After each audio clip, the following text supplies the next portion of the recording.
Hello, hello, hello. Welcome to Kernels of Truth, brought to you by Progress Kentucky. This week, we're going to be covering Kentucky's political news with our progressive lens. We've got the governor dangling some weed pardons. We're going to warn you against some consumer scams. We're going to hang out with Kelly Jones, a candidate from Northern Kentucky, running for the Kentucky House District 68. Also got Representative Buddy Wheatley from another Northern Kentucky district, 65. We're going to go close out with a call to action. All of that important content in just about an hour. But first, are you ready to help turn Kentucky purple? In just 20 days, folks, 20 days from now, voters across Kentucky are going to pick between Rand Paul and Charles Booker, between a roadblock to progress and an agent of hope and change. We're going to pick whether or not a 9-year-old rape victim is going to have to give birth or not. We're going to decide what type of state house will be in Frankfort to work with or against Governor Andy Beshear. And these are big decisions, and we need your voice and your vote. If you want a Commonwealth that works for all of us, join Progress Kentucky. Make a donation to our efforts to help turn our Commonwealth purple. In the next 20 days, we'd like to go bigger on social media. We're going to launch a texting campaign to engage voters, make sure folks have the information they need to make it to the polls and help protect our democracy. And you can help by heading to our Act Blue account, kicking in a little bit. Make a donation, 5, 10, 50. Every $100 donation, you can get a Progress Kentucky hat or a Patriotic Millionaires book. Your call. Just let us know. Head to that link, make a donation, join the campaign. All right, so let's go and check in with our co-host. Got a fantastic crew today. As always, fantastic crew. But it's an all Colonels hosting lineup. Everyone here at Kentucky Colonel. My name, and just so you know, we're not talking heads on the interweb. We're not a news show. We are a digital demonstration for a more compassionate Commonwealth. So what do you bring to a demonstration? You bring your protest sign. So tell me who you are, where you are, and what does your protest sign say today? I'm Aaron. I'm coming to you from Childsburg, a lovely Ball Homes community just on the other side of New Circle in Lexington. And my sign today says, don't, against abortion, don't have one. Against a bunch of white male politicians in Frankfort taking away reproductive freedom, vote no on 2. And then we'll kick it to Kimberly. Kimberly, are you there? And the most salient question, are you unmuted? Yes, I am unmuted. And this is my first day back to work. Congratulations. So, yeah, I know, right? But I am on accommodations, though. I can't be ripping and running around this big old store, Macy's here. So I'm on sit-down assignment. But I want to say this. Things are really heating up as far as the Department of Justice with the LMPD, which is the Louisville Metro Police Department, and all over this country, actually. But the big caveat is there is enough to actually criminalize, right? What we've been waiting for Trump to be in big, big trouble. So my protest sign says today, karma is a witch. Yeah, it is. It's a witch. It's near Halloween, too. True that. All right. Watch out for karma, folks. If you're doing bad things, it's going to catch up to you. All right, Doug. Doug, what do you got? Yes, I do want to say we are a family show, so I very much appreciate that comment. I'm Doug Price. I'm coming to you from Cynthiana, Harrison County. Cynthiana is a home of one of the most vibrant downtowns in Kentucky. Come visit us sometime. My sign says, make change, vote. We have to vote, people. You got to do it.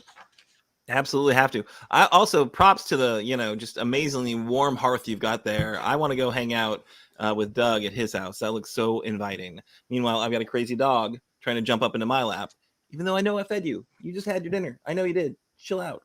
All right. So I missed something. I kind of missed one of the most important pieces of the show. We're also beyond Kelly Jones, candidate who's running in Northern Kentucky, beyond Representative Buddy Wheatley. You might be here because you saw some announcement about chair of the KDP, Colmon Elridge, joining us. And that is, in fact, the truth. We've got Colmon. We're going to have a chat with him about what the KDP is up to and how they are seeking to make our Commonwealth more compassionate, at least politically, in the next 20 days. All right, so let's get into news of the week. We've got a couple stories we want to bring you, and we've got Doug Price is Right. So, man, it is a jam-packed show for you. But, with under 3 weeks to go, there's a lot of information you got to have if you're going to make that change, like Doug says, and get out there and vote. So we got two big stories out of D.C. that have really big impacts on Kentucky that are becoming more and more clear. So we mentioned last week the Biden administration is pardoning people who've been convicted of simple possession of marijuana. Not a huge amount of people out there, right? There's about 6,000 folks, I think, who've been charged with like federal simple possession. He also challenged governors to do the same, which would likely impact a much larger number of people. Governor Beshear, who's certainly been friendly to relaxing marijuana laws, supporting medical marijuana through his task force, he has shown an interest in picking up the challenge from President Biden. So he's instructed his administrative office of the courts to investigate how many folks are currently charged with that misdemeanor. Courier Journal reports the administrative office is working on a report of marijuana convictions from the period of January 1st, 2017 through October 11th, 2022. I don't know why that is the frame that they're looking at. But during that time, there were apparently over 56,000 convictions. So that's a fair amount of folks who are dealing with this. They're now sorting out how many individuals are represented in that 56,000 number. They're going to provide that information to the governor, who then went on to say, folks applying for pardons for marijuana convictions would get a really close look. So that's really great news, right? That he's basically dangling a pardon out there. If you've got a kind of straight up marijuana conviction, you should ask for some support, and they're going to look at that closely. We'll see what the AOC kind of comes back to them with.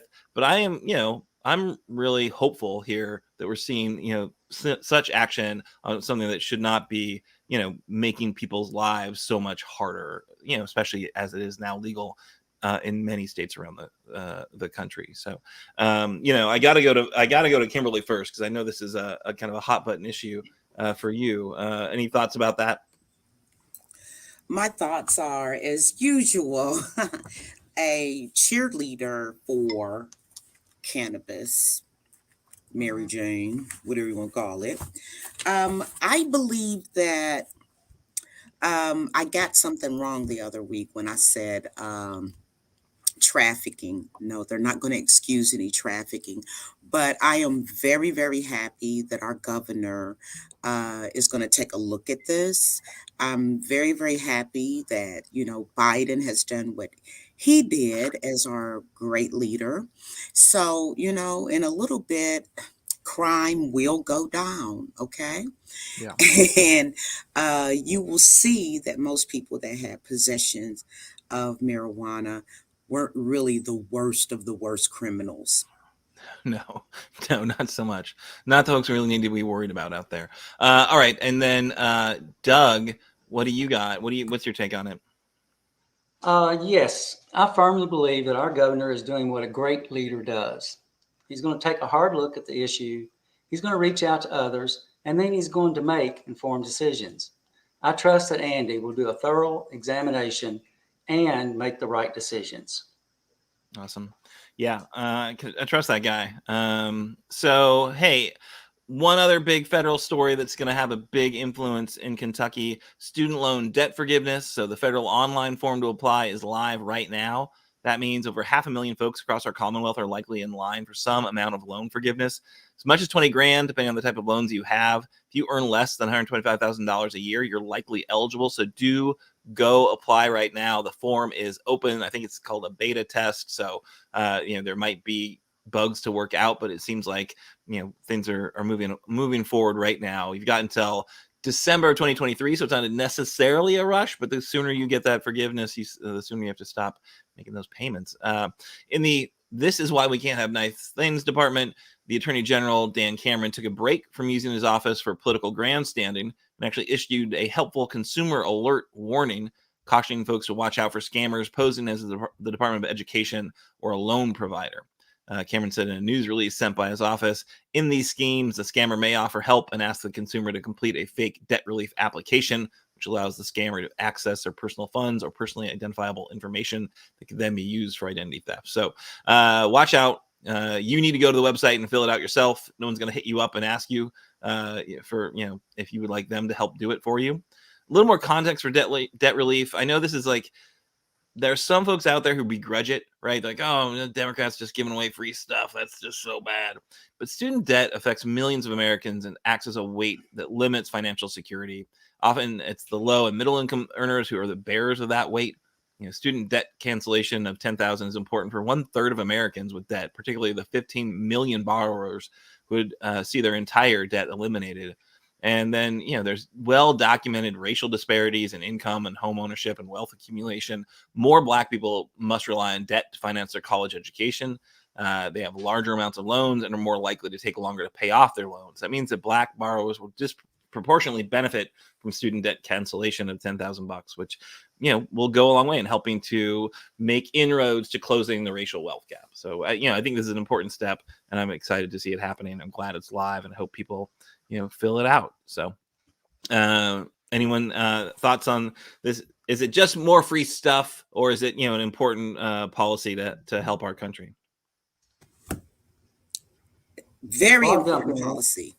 Go ahead, Kimberly. Okay. Very, very important policy. And the reason why I say that is because a lot of times, you need credit in the United States of America. Okay. You need credit for everything, right? And a lot of times, our young people, the credit decline starts with all the money that is owed.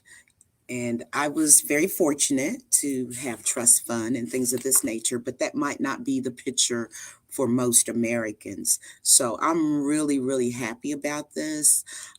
Still a little confused about the steps that you need to go through, but just glad that we are now here.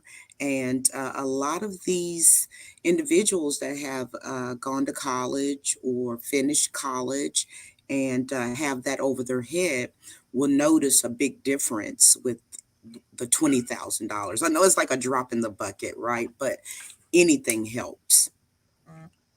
My thoughts. The student loan thing. I'm so glad that AG Cameron jumped in and is concerned about schemes. I suppose is what he's doing by ruling in favor of open records requests that may hurt his opponents in the gubernatorial race. As reported earlier by Joe Sonka of the Courier-Journal, I believe this marks the second time that AG Daniel Cameron's office has ruled in favor of the KDP in an open records appeal against the offices of Ryan Quarles and now UK in connection to, obviously, Kelly Craft. In stating the obvious on this subject, the Republican primary for the governor's race is going to be a wild ride. Secondly, I applaud the student loan forgiveness program. Over the last several weeks, I've read many stories about how the student loan guidelines are not structured properly, causing many people to be indebted more than they originally borrowed. So I think it's great. Absolutely. I think it's like about 500,000 folks in Kentucky are going to benefit from this. So really important stuff. All right, so let's go ahead and jump into the segment that's so cool. It gets its own theme song. Doug Price is right. What have you got for us, Doug?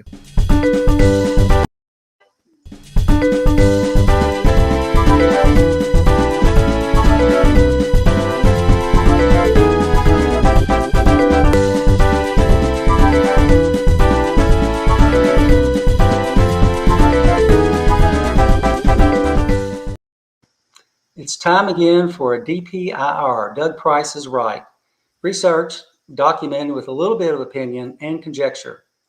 Last week, we discussed the Kentucky Supreme Court race between incumbent Michelle Keller and Northern Kentucky Representative Joe Fisher. This week, we're talking about the Shepherd-Bilby race in Frankfort.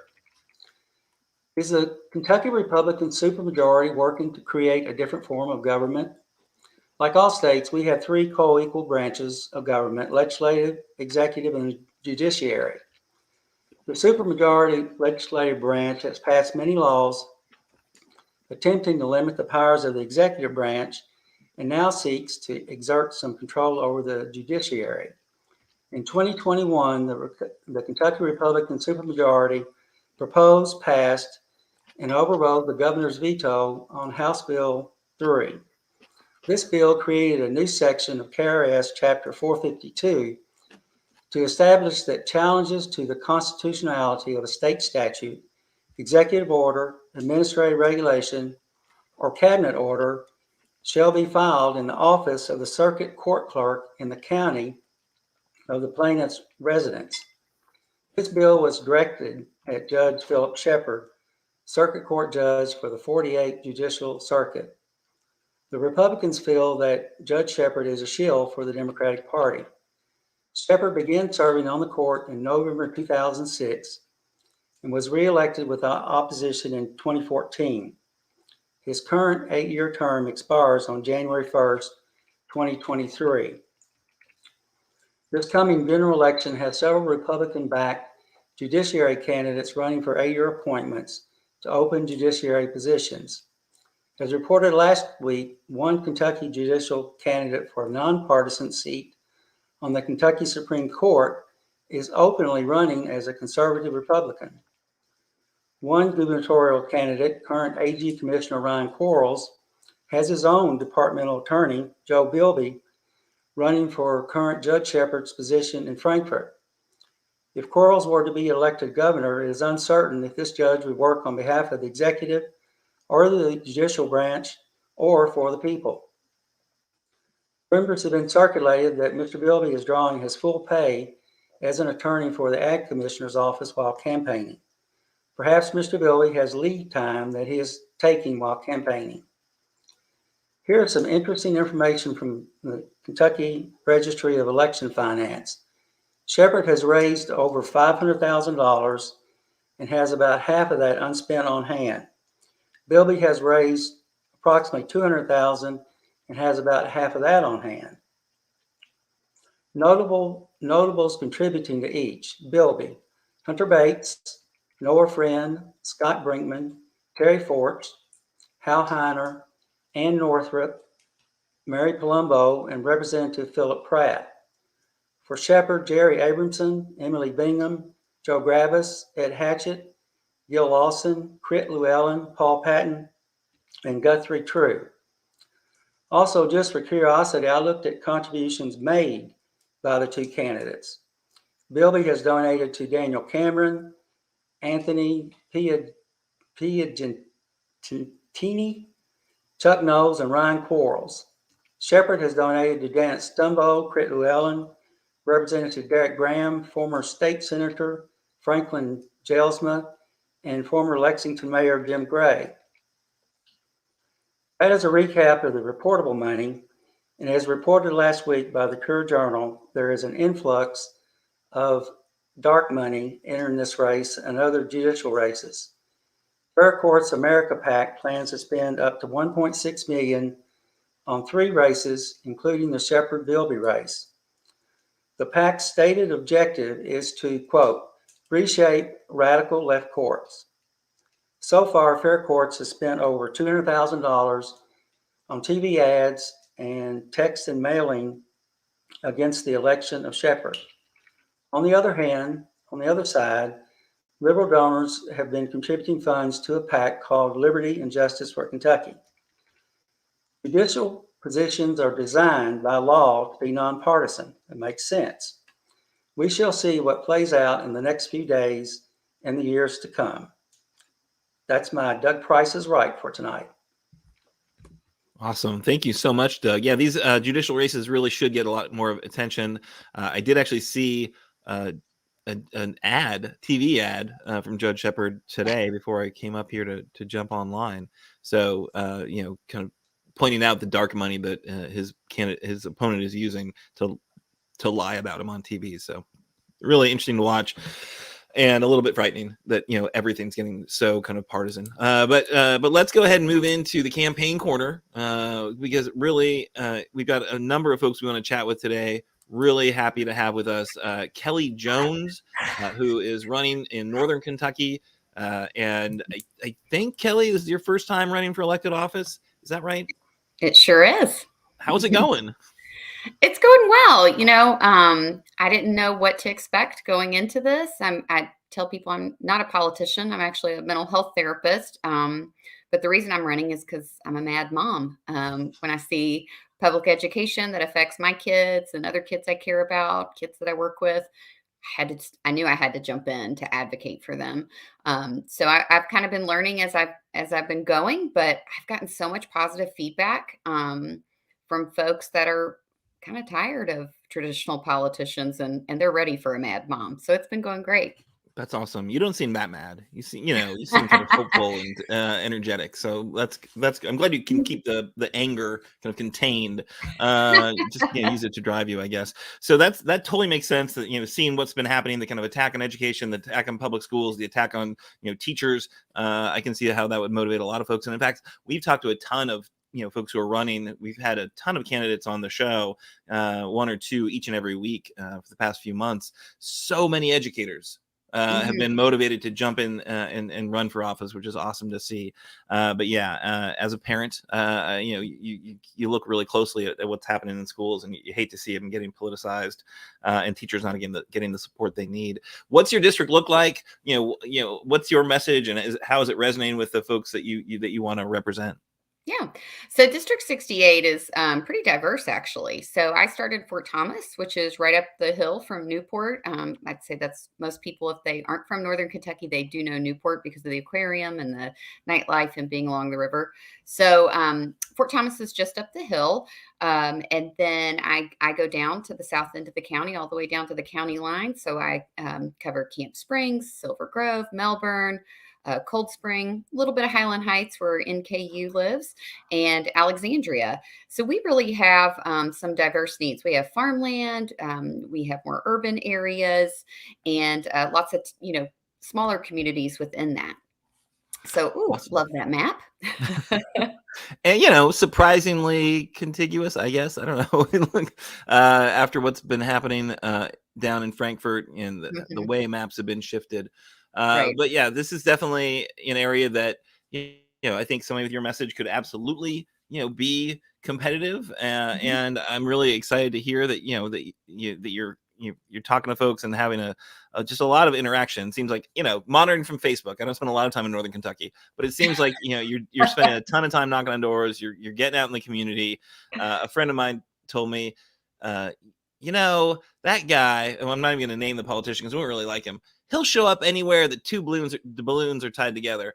And I think that's like not a bad approach, really. Like wherever the people are, get out there and talk to them and tell them what you're up to. Are you finding, are you getting a positive response?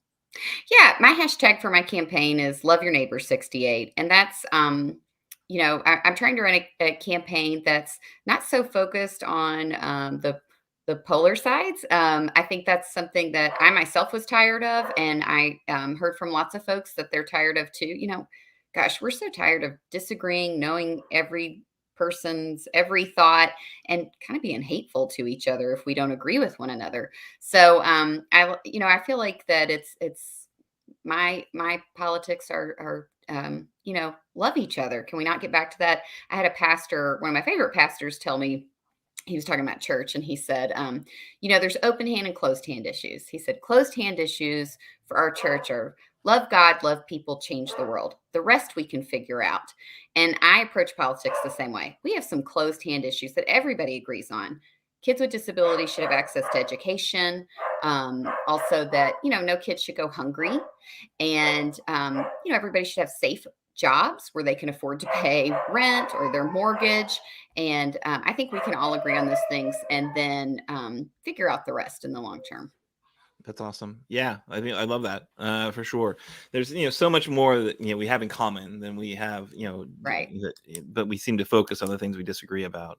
That said, I have to pin you down on a few issues. Okay. Every single candidate we have in here, we want to make sure that before we encourage folks to get involved and help them out, we have a litmus test, Kelly. So first, okay, are you going to vote no on Amendment 2? Oh, goodness. No on both of them. Awesome. Good. Yeah. Fantastic. Check that box. This should not be hard, by the way. This is not hard. And I feel like I already know the answer to the next one. Are you pro teacher? Oh, absolutely. I come from a family of teachers. My mother-in-law was actually my school counselor, and she's a retired school principal. And my brother was a math teacher in Bullitt County. So I am absolutely pro teacher. Our community up here in Fort Thomas. That's why people move here is for our public schools. And so I can't tell you the life-changing events that have happened for my kids, especially because I have 3 little boys. My middle son, Linus, who's 10, he has Down syndrome. And when you have a kid with a disability in the school system, oh, goodness, you get overwhelmed with how teachers, take their personal time and pour into your kid. I mean, I told his resource room teacher and his aide the other day, I said, he's in 5th grade this year. I said, you don't have to worry about Linus at the end of 5th grade being sad. I said, worry about me. I'm going to cry so many tears when we have to leave you because they become part of our family. Teachers' jobs are not, they don't just end in the classroom. Yeah. Yeah, that's for sure. I mean, they are part of our lives. So Awesome. absolutely pro teacher. Awesome. All right. And then the final, are you pro Andy? Oh, yes, of course I am. I had one of his signs in my yard during the pandemic where he was doing this. Like he was watching you. I Can't be doing gifted that. them to people. Yes, Governor Bashir has been amazing. One, when you meet him, he is the kindest person ever. He's so helpful and so kind. And then also what he has done for our state. I mean, golly, I cannot imagine leading through COVID, through the tornadoes in Western Kentucky, the floods in Eastern Kentucky, and then at the same time having, the economic growth that he has brought into our state. Oh my goodness. He has just done a fantastic job. And a little known fact is he was my husband's fraternity brother at Vanderbilt. But I just Do you met have him. any stories? Do you have any stories? Awesome. Well, Kelly, thank you so much. How can folks help out? How can they, support your effort? Where should we send them? So if you want to get involved in my campaign, I'm very active on Twitter and Facebook. So my handle on Twitter is love, LUV, your neighbor 68. On Facebook, I'm Kelly Jones for KY, and my website is kellyjonesforkentucky.com. You can find contact information on any of those sites. I frequently post on Facebook and Twitter events or opportunities to help, or any type of canvassing, postcard writing, anything you want to do. I'm having one last meet and greet. I'm calling it the final countdown, and you can sing the song next week. And we're coming up on the end. So if I feel like a lot of people are always like, oh, I want to contribute, and then they kind of forget because they're not doing politics 24/7. But now is the time. If you wanted to contribute, if you wanted to knock some doors, if you wanted to make phone calls or write a postcard or even just talk to your neighbors. I tell people all the time, like, if you just tell your friends, if you see a post you like, or I've sent out all of my literature in files for people to share and text with their friends privately if they don't like posting on social media. So any of those touches, if you have 3 people you want to tell, and you tell those 3 people, and those 3 people tell 3 people, it grows and grows and grows. So I love any and all help. That's awesome. All right, so I'm going to filibuster for a second because I don't see our next guest having his camera on. So I want to throw it to our co-host, see if Doug or Kimberly have anything they want to ask or say to Kelly. Ladies first, Kimberly. Okay, thank you very much. I'll take that opportunity. Yes, I will. Well, Miss Jones, I was looking up on the computer on ancestry.com, and we are related. No, I'm just playing. Perfect. Perfect, right? So this is your first time to the rodeo. Mm-hmm. And it's been very exciting for you, I'm sure. Mm-hmm. So give me a percentage of how you're going to win this. What's the percentage? You feeling 80% good? You're feeling 90% good? What are you feeling right now? I am coming off a great forum last night, where my opponent and I debated, and they asked us in our sound check before, just to say our name and say what we had for lunch. And he said a banana, and I said a whole lion, and that's how the debate went. So I feel pretty good about that. And even though I look pretty sweet, I'm pretty tenacious. So I think that a few things, generally I'm in a very red area. I'm realistic about that. We've had a Republican incumbent for 24 years.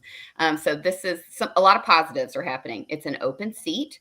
My opponent is the lead consultant on the charter school that's coming to Northern Kentucky, even though he will not advertise that. So I am in the lion's den with the actual lion that's coming in to dismantle public education that serves my son. So I have a lot of personal skin in this game, and I'm very passionate. It's not just another race for me. So a lot of folks aren't excited about that. We love our public education and our great parochial schools up here. So that's a positive. Obviously the Amendment 2 on the ballot, the Roe decision, I'm hoping women turn out to vote and show up. That's going to be the biggest thing, is if, we can't just say we're concerned. We can't just get on social media and be upset or post memes. That doesn't help. You have to show up with your body and with your vote. So I think that there's a lot of positives that are going my way. So I feel like if this is the year we're going to flip this seat, or if we are going to flip it, this is absolutely the year to do it. And there's a big difference between my opponent and I. He has lived a very elitist life. That's who he works with. He makes decisions that help his rich friends. And I am the complete opposite. I've worked in community mental health care. I advocate for the disability community. I grew up, as I was saying in my forum the other night, I grew up and worked at a car wash for lunch money when I was younger. I have not led a life of privilege. And so we are very, very different candidates.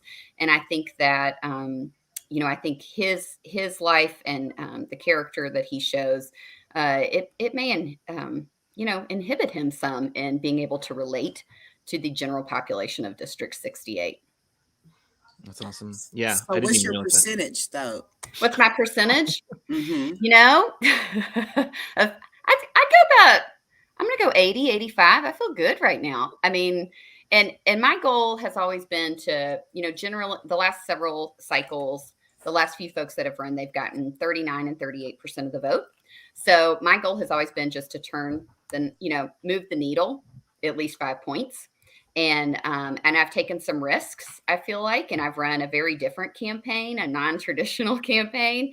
And I'm hoping that pays off, because otherwise we'll just be looking at the same 39 and 38% of the vote. So I'm hoping that some of those changes that they work. And I think that lots of times when I talk to people, they don't know what my party is. And when I'm trying to work across the aisle. And, when I talk about my son, Linus, who, he's a face of a kid that will lose his aid and lose integration into classrooms if these charter schools come in as they strip public funding. And every single time, even if somebody says, "Are you a Democrat?" and they're a Republican and they don't want to listen to a Democrat, I keep talking. And then I say, well, this is why I'm running. I'm running for Linus because, he's going to lose access to education if these charters come in. And every single time those people turn around and say they agree with me. So It is an issue that permeates all parties. That's one of those closed hand issues. And so I think that as I've run my campaign, I have looked for those things that we can all agree on. And I am always willing to listen. I'm from Central Kentucky originally. And, my father-in-law is a cattle farmer in Madison County. So I'm a great person to represent this district because I have experience, in farming, which is the southern end of our county. And we have lots of farmers down there in farmland, and then more of the urban areas as well. And I'm a professional listener. I'm a mental health therapist. I got my master's in listening and helping. And I can't think of a better descriptor for a state representative than that. No, for sure. And I think, what I've, watched Frankfurt pretty closely for a few sessions, and I think they need a lot of help up there, folks, with your training. There's a lot of help needed. If I don't win, my office will be open for all legislators. I always question the sanity of the people who want to go join that circus. I will be honest, but I appreciate the energy you're putting into it, and why you're motivated to do it. And I think between the charter school, between choice for women, those are issues that really do, I think, hit across the aisle. So I'm very hopeful for you to join the circus. Thank you. Kelly, thank you so much for your hard work. Thank you so much. Thanks for having me. Awesome. So now we're going to move on. We're very excited to have with us Representative Buddy Wheatley. So kind of keeping a Northern Kentucky, theme. But Representative Buddy Wheatley has been a leader in the legislature and is, like every representative right now, running for re-election. Representative Wheatley, thank you so much for joining us, taking time out of the very busy campaign season. How are things on the campaign trail treating you? Well, thank you, Aaron, and thank you for hosting this tonight. And I want to say hi and bye to my good friend Kelly.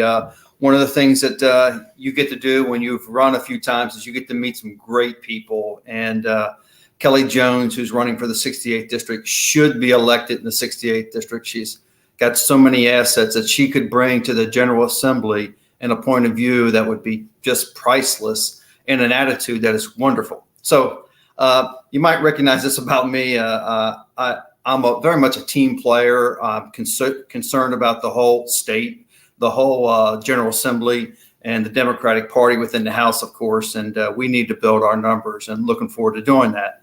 As far as my campaign, my district is considerably different than it was the district that I was previously elected in.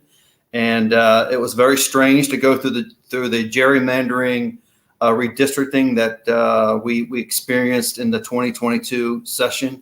I was very involved in discovering and learning about redistricting before the General Assembly set their sights, or at least the Republican Party set their sights on redrawing the lines and gerrymandering as much as they did. But for me personally, it is a new district, and it's been great to learn about half of my new district.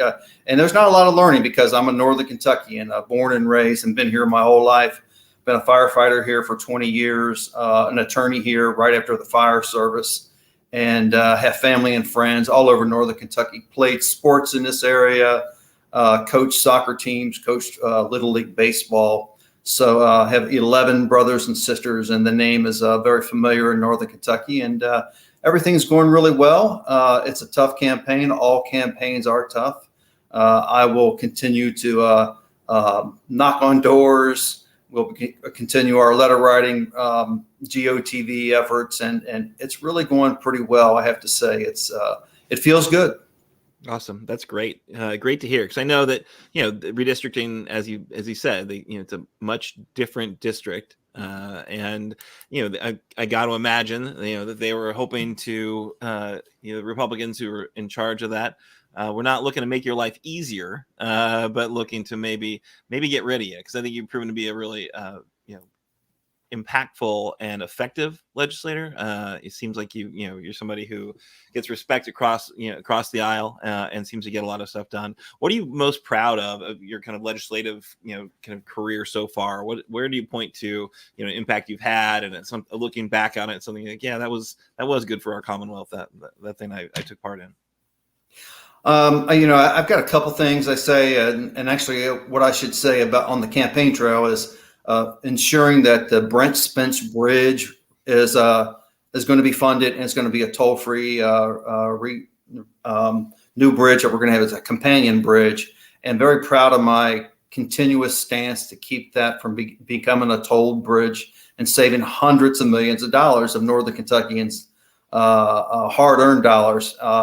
There's a couple other issues that are really important to me, and some might sound a little boring, but as you all remember, one of the reasons I got involved in politics was the pension crisis that the state of Kentucky was the headlines were covered from 2014, 15, 16. And I've been part of a bipartisan group that has helped, what I'll say, calm the pension crisis down. You don't hear that phrase as much. And it has a lot to do with a bipartisan group of legislators who have really taken a strong look of what we really needed to do, what's the long-term solutions in dealing with the short-term funding, and making sure that that does continue. Another thing that I became interested in as a legislator, and prior to being a legislator, of course, access to the polls has always been important to me, but elections and access to the polls continues to be something I focused on. And in the 2021 session, we did pass a bill to make Kentucky a little less restrictive as far as our access to the polls. And I was pretty involved in ensuring that we have 3 early voting days. Now, I did join a bipartisan group who had put that bill together, and then I came in a little bit later. And we worked very hard to keep the things in there that were in there because, you know, as you recognize it, as you follow it there, Aaron, there are people who don't necessarily want too much to change in our voting. And I look forward to additional early voting days being added. I look forward to same-day registration, which we could easily handle. I look forward to independents being able to vote in our primaries. And I look forward to doing what our Constitution says. Our polls can be open from 6 a.m. to 7 p.m. But of course, everybody knows we're 6 a.m. to 6 p.m. And that 1 hour can make a huge difference for our turnout. Yeah. I mean, I talked to the governor about this a little bit last night, and I can't repeat what he said. But what's your take on Michael Adams? The guy he gets a lot. People seem to really be impressed with what he's doing. But I'll be honest, like what you just pointed out, like we had to fight hard to get 3 days of early voting. And that is not amazing. 3 days is not amazing. And the fact that we still have these very restrictive hours, not even, as you point out, not even what the Constitution would allow us to do, what very well could be the most important hour, that's 6 to 7 p.m., when people are home from work finally and able to, all right, I better get out there and do it, right? So, yeah, I don't know.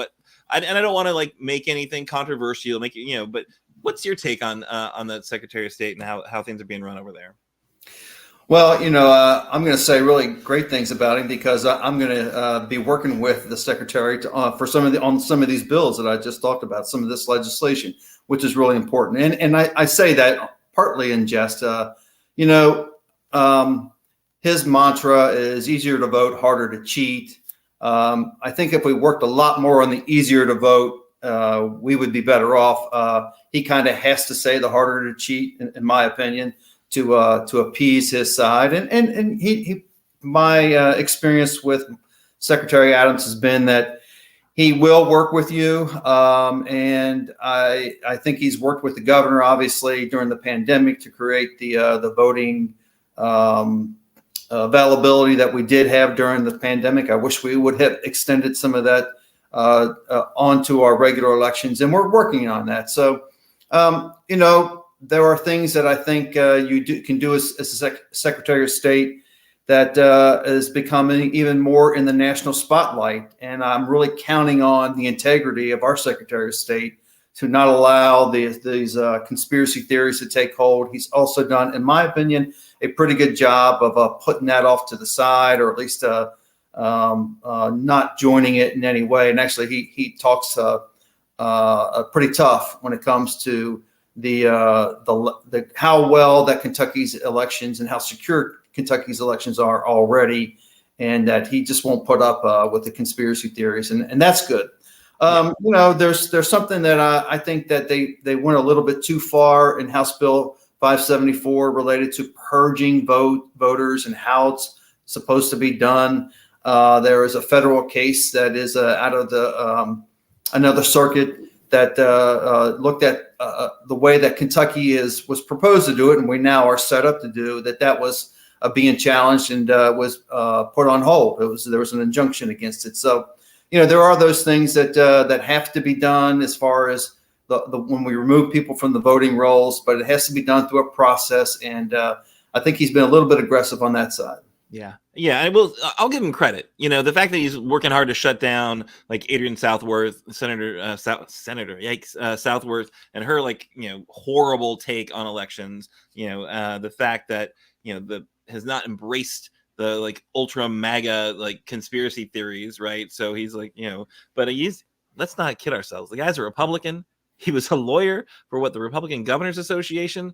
Not known for their bipartisan approach to anything. So yeah, he's a partisan, and I think we'll give him that meeting that low bar of doing his job in a way that at least is not embracing crazy conspiracy theories. We'll see. He might be one of the best Republican secretaries of state in the country after this next election, because we've seen so much of that kind of super MAGA stuff kind of permeate and percolate out there. But yeah, I appreciate your take on it, and I don't think you got yourself in trouble at all. You said some very you handled that very well. So yeah, any final thoughts you want to share? We've got a lot going on in the show, and we got to get to Sure. Eldridge shortly. But yeah, what can people do to help out? Why do people need to help out? Any final thoughts? Here's what I say. I want people to pay attention and to get other people out to vote. I know most of the people perhaps on this podcast may not be in the area, and they may not be able to come walk the district for us, or do door hangers or write postcards. But please encourage and get people out to vote. Do it on social media. If you want to follow me, please follow me on Twitter. I usually do Twitter a little bit more than some of the other social media. That's Buddy Wheatley KY is my handle, and of course on Facebook, my is also Buddy Wheatley KY on Facebook, and my website is buddywheatley.com, and you can contact me. I look forward to any kind of commitment from anybody who's willing to do things from afar, which I think might be the case with some of your listeners. But hey, we've got a lot of work to do. I'm optimistic, and I won't get the question from Beverly, or I'm sorry if I had the wrong name, or Kimberly. 100%. That's my take on it, and it's a tough race. It's a Trump district that was, I think Trump won my district by 11 points. In 16. We don't know the 17 numbers because in Kenton County, we didn't get the precinct numbers. So we don't know these things like they do and they don't know it in Fayette either, but they do in Jefferson. So I want to say hi to Colmon. I hope he's on there, and keep up the work. A lot of work. Well, thank you so much for taking time and joining us, and good luck making the most of these next 20 days.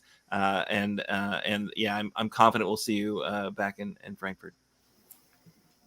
Thanks for being here.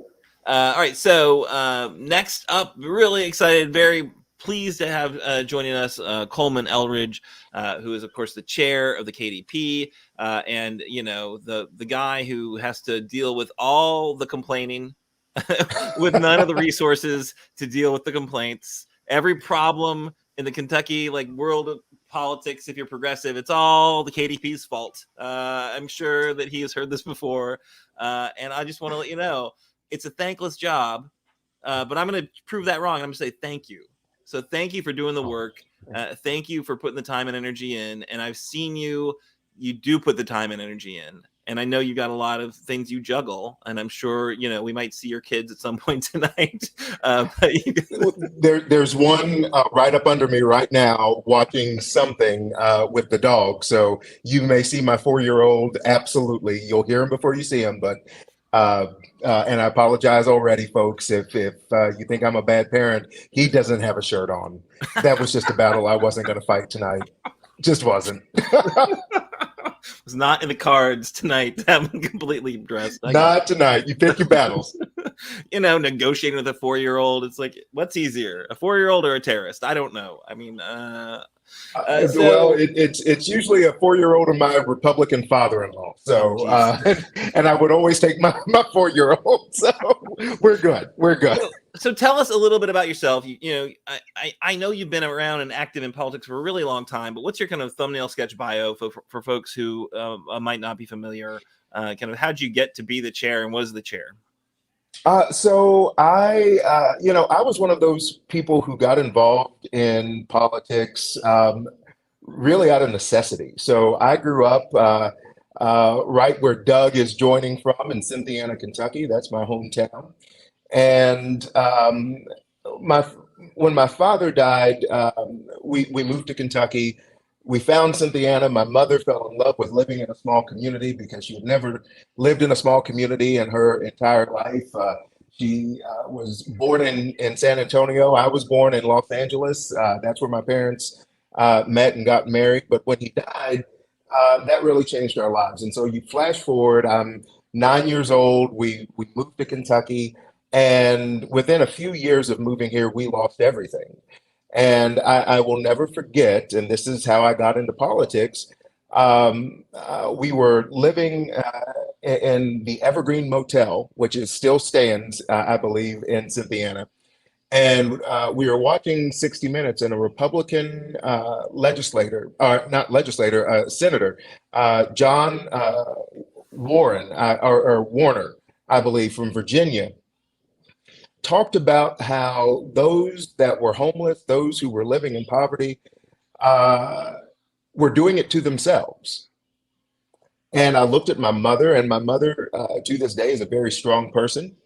But I saw a look on her face that I've come to know was just being embarrassed and ashamed, because she knew that we knew how we were living. And we had just heard, my sister and I had just heard a United States senator say it was her fault. And so I got involved in politics because I believed he was wrong. And I believed that there was absolutely a role that government should play, not in just giving things to people, but in supporting those who, look, my mom worked 3 or 4 jobs. I mean, I watched her do thankless, anytime I think I have a thankless job, I look at the jobs that she did to keep a roof over our head and food in our stomachs. And even when, those objectives fell short, she did everything that she could. And so I just decided I was going to be a part of the process. And I got very lucky. I always say I'm probably the luckiest person in Kentucky politics, because I had folks like Tom McKee there in Cynthiana, and the former mayor of Cynthiana, James Brown, who never really laughed when I said I wanted to be involved in politics and I wanted to make the kind of changes that I wanted to make. And they kept giving me opportunities, and every opportunity kind of put me in front of other people, new people.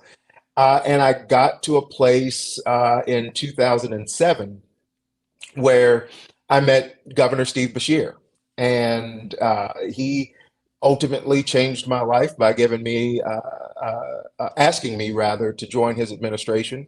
And I spent the next 8 years, almost every day for the next 8 years, by his side, traveling the Commonwealth, traveling the country, watching him make decisions, then getting a portfolio of duties that I then bore the responsibility of making decisions about. And when those 8 years were over, I really was done. I was a father of 2 by then, and hadn't really seen my children. I was a visitor in my own house, so I just said, I'm going to go make some money. I'm gonna have a 9-to-5 job. I'm going to take care of my babies.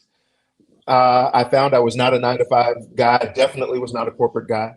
And so I went back into nonprofit work. And one day I got a phone call from the governor, and he asked me to take on this job. And right when I think he thought I was going to say no, he said, well, I've already talked to your wife, and she said yes. And and that's a hand to God true story. And I know better than when your governor and your spouse gang up on you. You say yes, and the rest is history. But I will say that it was an easy yes, because I know Andy Beshear. And I know his heart. I know that there is no person in government or in politics that will outwork him, myself included. What I did not recognize, and I just wouldn't have had any reason to know coming into this role, is that I would watch my friend, who happens to be my governor, be tested in ways that his father wasn't, many of his predecessors weren't, and every time rise to the occasion, every time take on the challenge taking it personally because he cares personally about every person in this state. And so it makes my job a hell of a lot easier, to be honest, because anytime I'm doing anything party related, I've got the most popular Democratic governor in the country as the leader of my party. And folks know him because for almost 2 years he was in their living rooms, and it makes my job easier. Doesn't mean it's easy. I also inherited a party that is in a place that it has never been in any of our lifetimes. And with, as you started, Aaron, the expectation that somehow I tell this joke all the time that because I'm black and like magic, that black magic was supposed to just come and fix the party. This is hard work. It's hard. It's thankless. It takes us thinking outside of the box and engaging with people and communities in ways that we just have taken for granted for far too long. Again, that's made easier by a governor who spends less time in Frankfurt and more time out there just listening to people. And so, I'm fortunate to have a really great model. And you just heard from two folks that are in the same likeness. Kelly Jones is amazing. And she, a lot of politicians come to the table and say, she's not a politician. She has no desire to be a politician.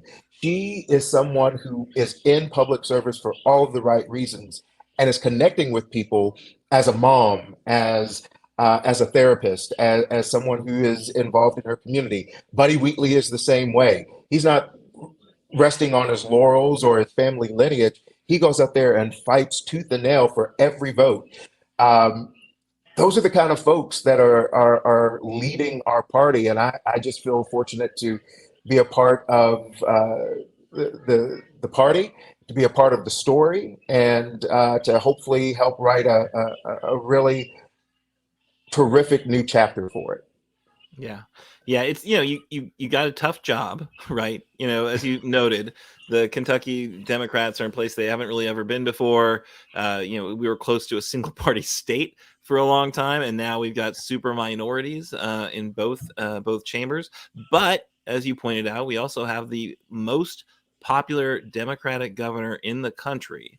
You just wonder, right? Like, what is wrong with the electorate? Oh, we love Andy. Oh yeah, now I'm going to send the guy back who's going to try to block him at every turn and take away his power, right? Because that supermajority seems to have like a two-part agenda, which is take away the governor's power and give away our tax dollars to corporations. Like, that seems like that's kind of what they want to do, whether it's charter schools or whatever, right? And no one seems to think that's a problem, or they just don't.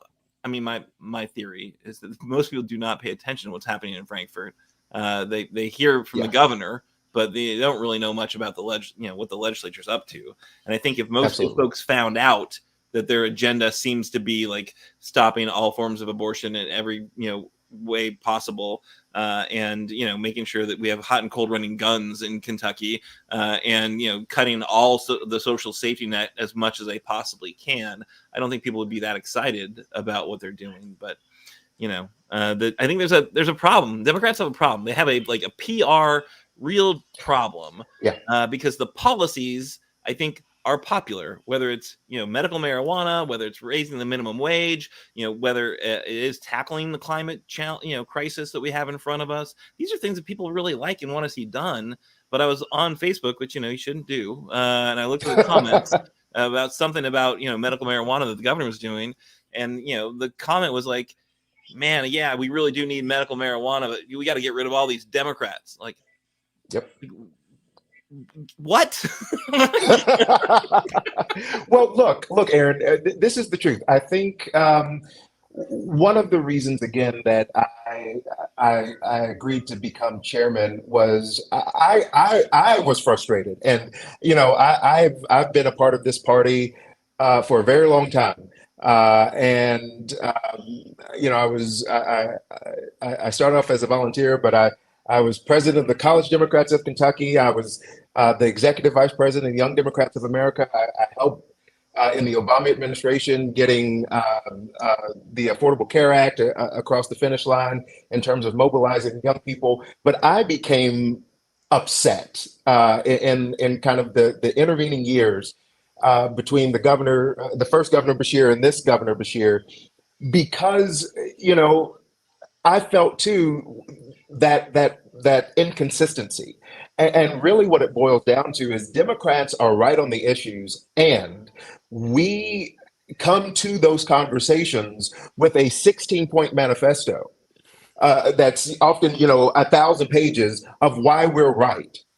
And because as Democrats, we always want to show that the data backs us up, or this backs us up, instead of just doing what we used to do, which is have conversations with people. The politics will come, the policy will come, but those conversations with people are so vitally important.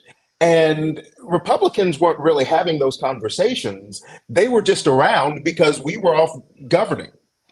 And I think part of how we reclaim some of the ground that we've lost is to just get back to having those conversations again, like Buddy's doing, like Kelly's doing, where we're able to connect on a really human level. People see us for who we are, see our values for what they are. We've let the Republicans define what our values are for the better part of 45, 50 years.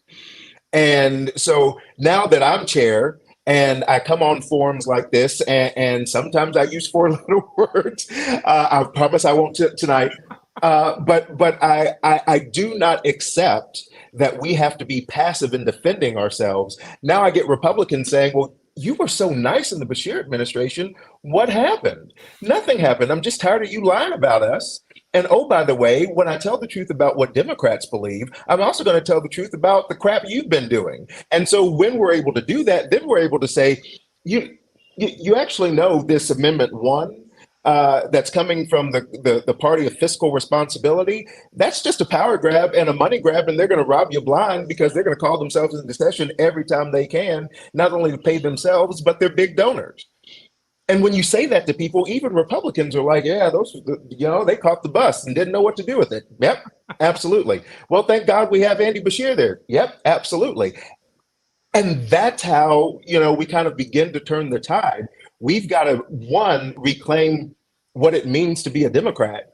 And then when we do that, when folks understand that we're passionate and we're not just kind of robotic about when we're attacked, there's a degree of trust that comes with the reality that we're going to fight for them. And again, Andy Beshear is kind of proof of that. There's no good reason he should have the approval ratings that he does in the places in the Commonwealth that he does. But every day he kind of rolls up his sleeves and people see it. When the Republicans do wrong, he calls it out. And he never walks away from his values. So, he's not going to lie in the mud with them. He's just going to, very much more politely than I do, cuss them out, move on, and do something good. Well, I think you guys make a great team for sure. And, it's good that he can, file down your rough edges, I guess. But Doug, I know you've got a comment or a question. Sure. My first thing is a comment, Coleman. I first met you when I was president of the Cynthiana Rotary Club, and invited you up to talk to us about what was going on with the Steve Beshear administration. I always appreciated that. And I want you to know that I really appreciate the shout out to Cynthiana Harrison County, because I do that every time we introduce ourselves. And I always talk about Cynthiana, the Maiden City, and all that we've got going on. And we are brothers in that regard. Absolutely. The other thing I want You're shills for Cynthiana is what you are. Absolutely. Anywhere I go. Absolutely. And that's good. The other thing I want to mention, we have several of our Progress Kentucky people who are involved with Progress Kentucky, who are also involved locally with our Democratic Executive Committee. And I think that's something that more people need to get involved in. We need more people joining executive committees and getting involved. We need to get more people to vote. I think if we could get all of those people who don't vote to vote, we could swing this supermajority that we now have. I think you're absolutely right, Doug. First, you're right about Cynthiana all day, every day. Even though I live in Scott County now, I couldn't get my Louisville wife to move to Cynthiana, but I'm close enough that I get back often. But absolutely. So one of the things that we've really focused on is beginning to rebuild that local party infrastructure. I can't be everywhere. Rocky Atkins can't be everywhere, although he tries. He really does. The governor does too, and our lieutenant governor. I don't want to fail to mention my good friend and sister, Jacqueline Colmon. But we can't be everywhere, and so that infrastructure becomes a really important conduit from the ground up, and from where we are at a statewide level. Down to, right there on East Pike Street where I grew up. And that is really important and hasn't been taken care of in so long. And so Kenny Fogel in our office at KDP has worked diligently to really build that up. We're still doing it. We're leaning on the DNC and the chairman of the DNC, Jamie Harrison, who himself comes from a state like ours in South Carolina, to do more, to make more resources available so that we can not only get resources deployed to the ground, but make sure that it's sustainable.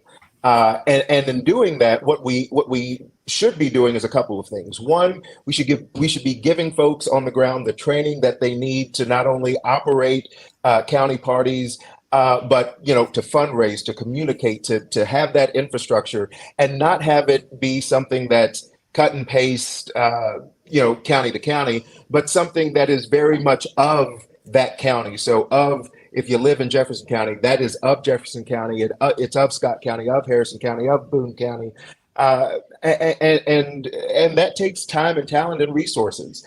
And then my other thought is we have to, and I know you've heard me say this a lot, we've got to expand. Parties don't exist without people. And for far too long, folks for generations have been told to wait their turn and wait their turn and wait their turn. If I was still waiting my turn, we wouldn't be having this conversation right now. And so we've got to really be the party that we say we are, which is we open up the door, we let folks in, we give them opportunities to lead and to grow and to implement new ideas of how we can reach more people, register more people to vote, and ultimately win elections, because that's our job. And we have not done that to the best of our ability over the course of, I would say, the last 40, 50 years.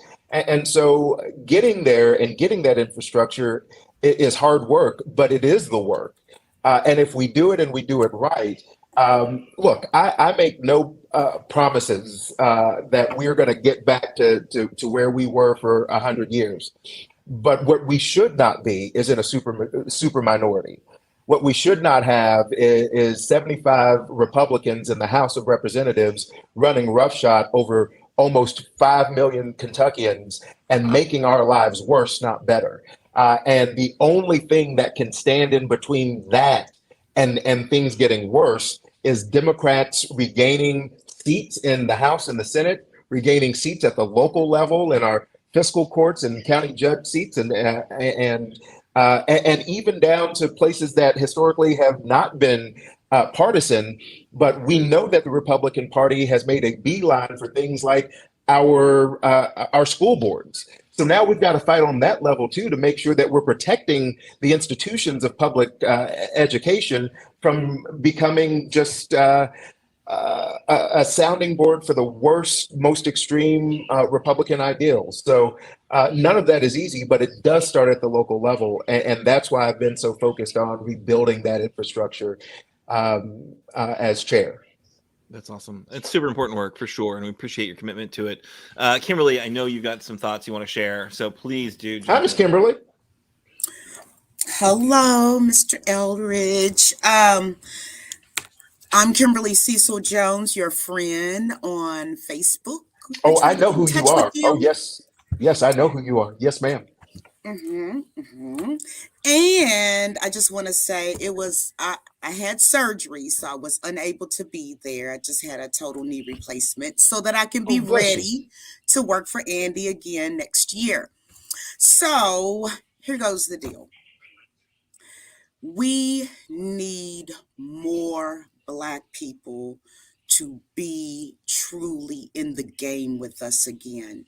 There are a lot of Black folks all over this state that feel like their grandmother and grandfather voted and did this and that. They still didn't get the big win. Mama and daddy, voted all the time, still don't have the big win. What type of way can we, at this late stage in the game, incentivize Black folks to come out? I mean, like, everybody knows it was Jefferson County that brought Andy the win, really. I'm going to always claim that because it's true. Claim But it, claim what it. can we do? What can we do? It was beautiful seeing you and Jamie and Charles on that stage. I was like, that is like the best thing I've seen all year. Truly it was. And the support and the way that Charles energizes individuals. But what about the other ones that are asking people, just don't vote? That's a great question, and it's something that I think about and strategize about.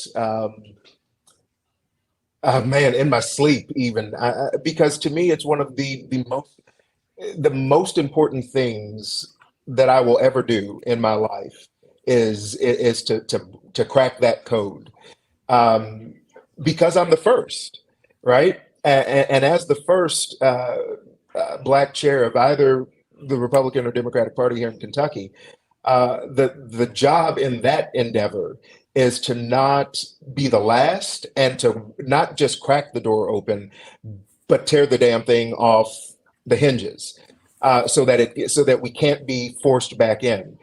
I had the privilege of having a conversation with President Obama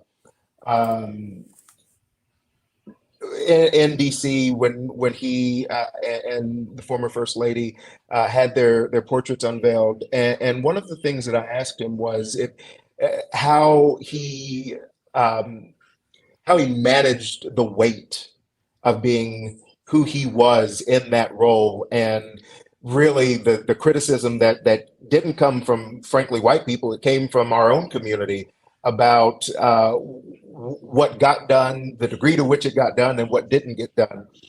And he gave me some advice that I'm not going to fully repeat, but what I can tell you is how it has really changed my view on how to get what you just asked done. Is this one of the most undertold stories of Charles Booker's campaign has been the sit-down conversations that he is having across the Commonwealth in communities of color that, frankly, people forget exist.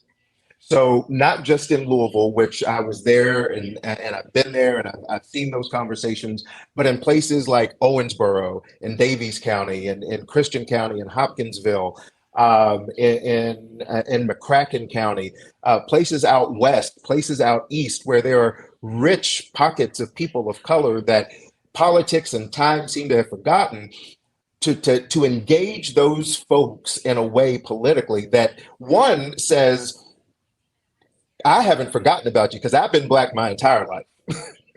Contrary to popular belief in some circles, like I walk out this door and no one, being chairman of the Kentucky Democratic Party is not the first, fifth, or 10th thing that they see about me. And so, one, it's to humble ourselves, to go into those communities and say, we know you're here. And then it's to kind of turn the mic over to them and say, what do you need to not only be engaged in this process to vote, but to be engaged in this process to build the kind of currency that we know, when you have it, when these communities come together and flex it, that's a game changer for Democrats, because that block can change elections. And so again, it kind of goes back to what I said earlier to Doug's question. It's building that infrastructure, but even before we build the infrastructure, we have to build the trust. And folks don't care often that I'm here. They think it's nice, but it's what we do with that. And so it's one of the reasons that we're leaning hard on the DNC for funding to really invest in things like, when we bring those folks in, we train them to be candidates. You know, we've got a great Emerge program, but where does Merge exist if you're where's the Emerge for a young Black or Hispanic or Asian male? Well, we've got to create that here in Kentucky. We got to have our version of that so that there is a place that, like our sisters in Emerge go to build community and network. We build that politically as well. We've got to build that for party, local leaders, state leaders, folks to be engaged in campaigns, because a lot of our best and brightest Black and brown and female leaders that can really strategize campaigns, fundraise, communicate, they're getting jobs outside of Kentucky. They're not working on campaigns here, and we desperately need them here. So in a lot of ways, it's doing things that we know we need to do, but actually doing them and seeing them through. And I know I sound like a broken record, but one of the reasons I talk about that level of investment from the DNC is this. I will never be able to raise the funds that we need just here out of Kentucky. There's way too few of us and way too much to fund. And so we need the DNC, and we need outside organizations that believe in the democratic process, believe in the Democratic Party. We need them to see Kentucky not for what Mitch McConnell and Rand Paul have said we are, but what Charles Booker and Andy Beshear show we are. And when we have that kind of investment, I believe we're going to engage people, and we're going to engage them in a way where they see themselves as part of the process. And once you see yourself sitting at that table, it's hard to give that seat up. Trust me. My 12-year-old son ran to be his 7th grade president. And I asked him why, and he said, well, because, and he laid out a couple of things. And I said, well, you thought through that. And he said, yeah, Daddy, but here was the thing that was the biggest reason. One of my teachers told me that being 7th grade president may be the best that I ever do. And at that moment, I realized my son is probably going to be a better politician than I ever will be, because someone dared to move him from the table, right? And he was like, no. And it's not because my name is Colmon. It's not because my daddy's name is Colmon. It's because you've challenged my right to be here and to exist and to have agency. And he knows better because I'm his daddy. You know, it's kind of hard not to know. That's what we're up against. But I believe that we can fight that and have a profound impact on our politics, on policies, and in building the communities the way that they deserve to be built. Last point, Kimberly, you understand more than anyone, being where you are, that the governor's investment in finding the resources to make sure that the West End especially has a quality healthcare foundation there in the community, that doesn't happen. I mean, Andy Beshear probably would have done it because he's a good person, but that doesn't happen without the delegations that you have had and have now, the activists that you have had and have now, making sure that for the transaction of us mobilizing, you will invest in the health and well-being of our people. So it wasn't just Andy Beshear being a good governor. It was communities coming together and saying, we're going to cash this check. And that, it's not a small one. And the lives that investment will make better now and in the future is intangible. We need to make sure we continue that legacy, not bury it because we get mere peas when we should be getting filet mignon. Exactly. That's exactly what I'm saying, Chairman. The other really quick thing, because I know Aaron's looking at me like, hurry Sorry, up, Aaron. hurry up. That's on me. I get passionate. Look, we got the chairman on here, okay? This is like the chairman, okay? I'm just letting you all know. This is major. This is big. We have the chairman on here. Do you understand? Oh, What you got Colmon on here. You got Colmon. You are the chairman of the party, and I understand. I really like you being, very humble and everything like that. But you know what? Give honor where honor is due. You're the chairman, okay? And guess what? Yes, ma'am. Aaron, and Dougie Fresh right there. They're honorary members of our group. I love Yes, them. absolutely. They're my family. But this year in the Democratic Party and next year, it is not just Black girl magic. It's going to be Black magic because of the simple fact that we have an excellent chairman of the party here in this particularly, and I'm going to say it because I know you might not want to, but this racist ass state, okay? And you got 2 Black women, myself and Rosalind Welch. We are the women, I would say, of the Window Ford dinner for 2023. Right. You didn't even know that. You didn't know nothing about that. I may have heard a little something while I was there yesterday in Louisville. So congratulations and thank you. Yeah, well, don't thank me yet because, I need a little help from my friends, Mr. Chairman. We got you. We got you. Okay. But I just want to say that I really respect you. I like what you're doing. Keep it up. And yes, it's 2022, and I was just telling a coworker here. I'm sorry, I'm an executive here at Macy's in Oxmoor, but I was just talking to a colleague of mine. Like, I said, look, girl, we got the chairman on there tonight, and he is a Black man. They were like, what? I was like, it's pitiful. It's 2022, and we're still doing the first. Is that not amazing? Like, it's 2022, and we're still like the first. Like, Roz and I will be the first African Americans to chair the Window Ford dinner, and it's been going on since the 70s. I'm like, shouldn't we already have been there? We should. I was at a DNC Black Caucus event over the weekend, and folks kind of fell out of their seats because I was introduced by our national chair, or the DNC Black Caucus national chair, Virgie Rollins, who I literally have known, I think, since I was 15 or 16. And folks kept looking for, and I knew what was happening. They were looking for a white guy. They were looking around like, we didn't see no white people in the room. And it was kind of like one of those this is your life where everyone's looking around for the real one to stand up, and then I wave, and there was this wave of disbelief. And what I said when I got to the stage was this: I shouldn't have been the first.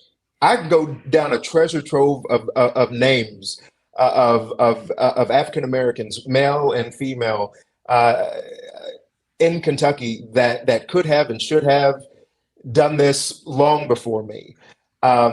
This is what I'll tell you, Kimberly, is that I hope I bring them with me every day that I'm in this role, because it's on their shoulders that I stand. There's not a day that goes by that I don't hear the voices of folks like Lewis Coleman, who never would have taken this job, but I hear his voice when I think about the racism that I experience in this role, which is every day.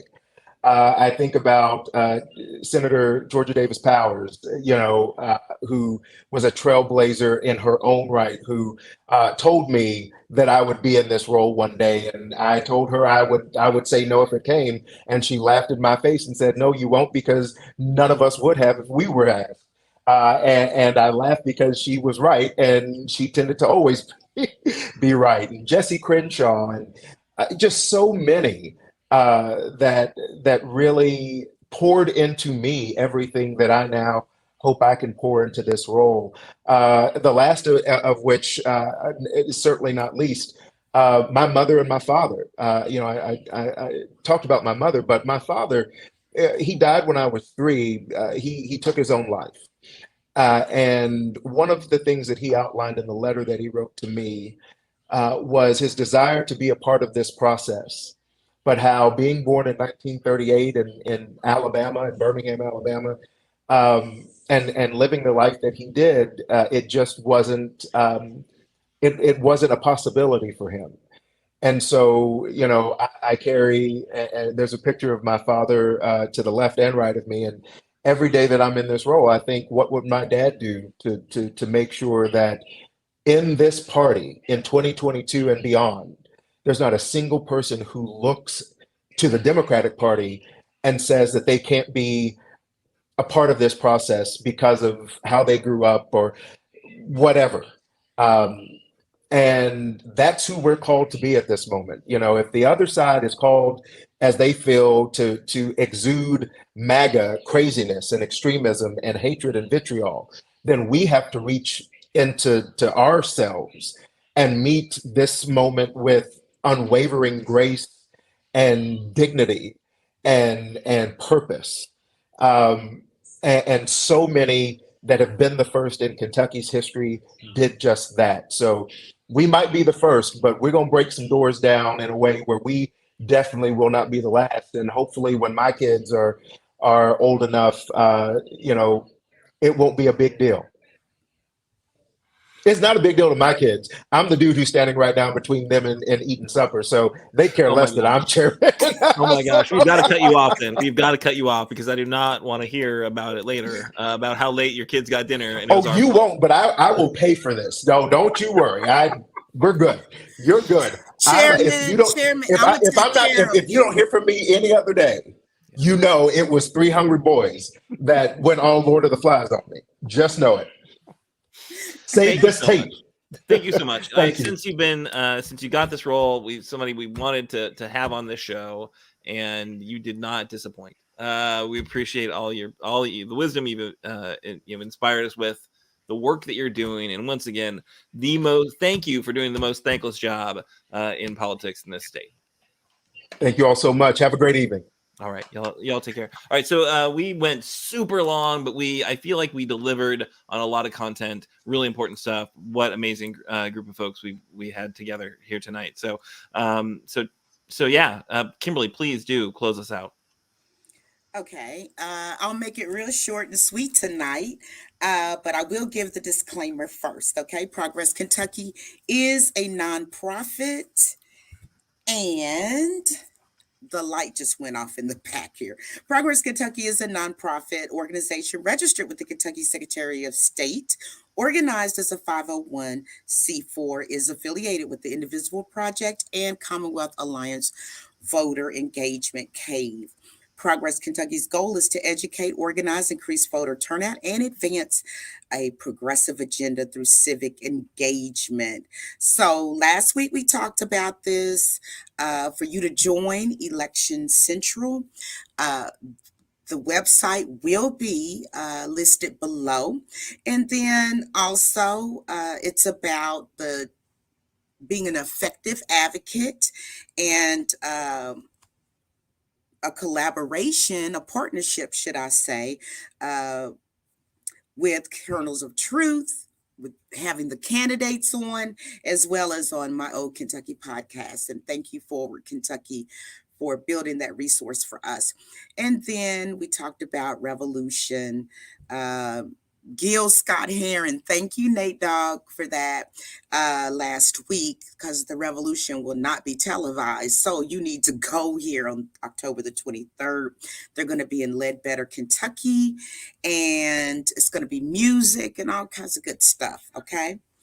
And also what will happen is that we have a listing of all of the people that we have interviewed, and just see who you can maybe help. All that information will be below as well. Pick a candidate and do something.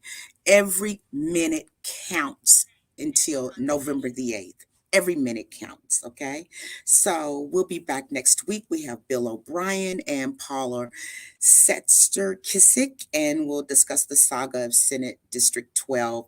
And we'll also likely to have Kelsey Hayes Coots from Protect Kentucky Access.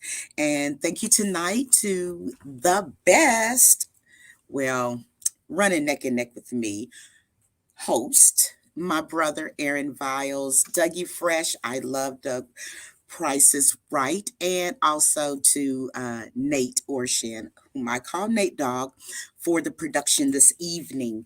And I just want to say thank you so much. You can check out more music for Nate Dog on natosongs.com. That's NATO songs.com.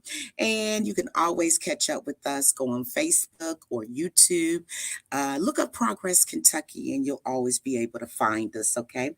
And if you're at work, sort of like how I'm doing right now, you can always listen to us on all of the major streaming platforms. The logo and some graphic content was provided by Couchfire Media. See more of their work on couchfiremedia.com, okay? And you know what I'm going to say? Do something nice for somebody this week. Won't cost you anything to do that. And guess what? You'll feel better about yourself because you made somebody else feel better. So same time, same bat channel next Wednesday. And we'll see you then. Have a great week.